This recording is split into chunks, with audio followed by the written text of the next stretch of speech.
At 7 p.m. on Wednesday in Gaza, which is 3 a.m. on the east coast of Australia, an explosion occurred outside the Al Ahli Arab Hospital in Gaza. By the time Australians woke up on Thursday morning, their news sources were awash with reports that the hospital had been hit by Israeli military and 500 people had died. Of course, smart people were immediately sceptical. The sole source of this could only be Hamas, who are as believable as Bruce Pascoe's claim that his Aboriginal ancestors invented the Massey Ferguson combine harvester. And sure enough, at 8:42 a.m. Sydney time, or less than 6 hours after the blast, an Israeli defence spokesman went online to say the blast was caused by a misfired Hamas rocket.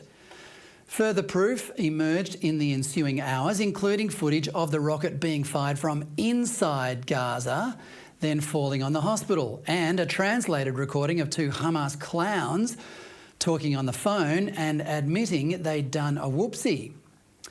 Then photos emerged that it was the car park, not the hospital, that was hit. By then, any reasonable and honest person would be relieved that the original propaganda had proved to be incorrect and that, thankfully, no atrocity had occurred. But some politicians are neither reasonable nor honest.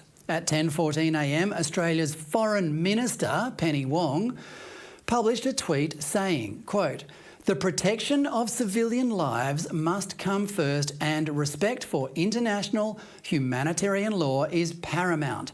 We condemn any indiscriminate attacks and targeting of civilian infrastructure, including hospitals."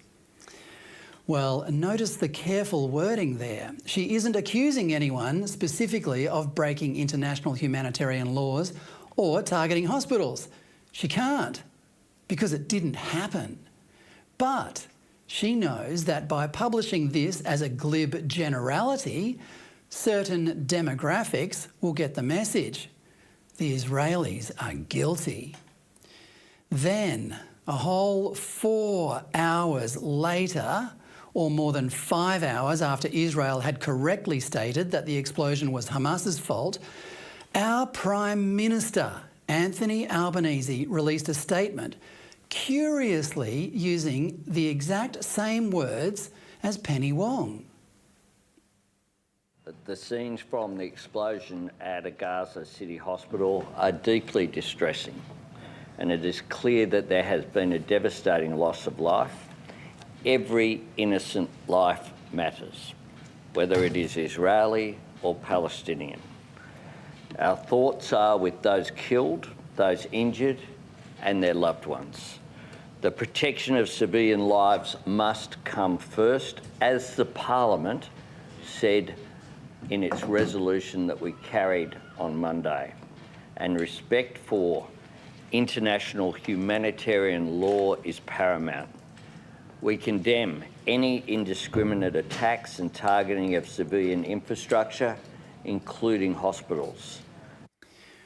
We condemn any indiscriminate attacks, including targeting of civilian infrastructure, including hospitals. Again, no specific details here, just a nudge and a wink to a particularly excitable audience to let them know he shares their outrage.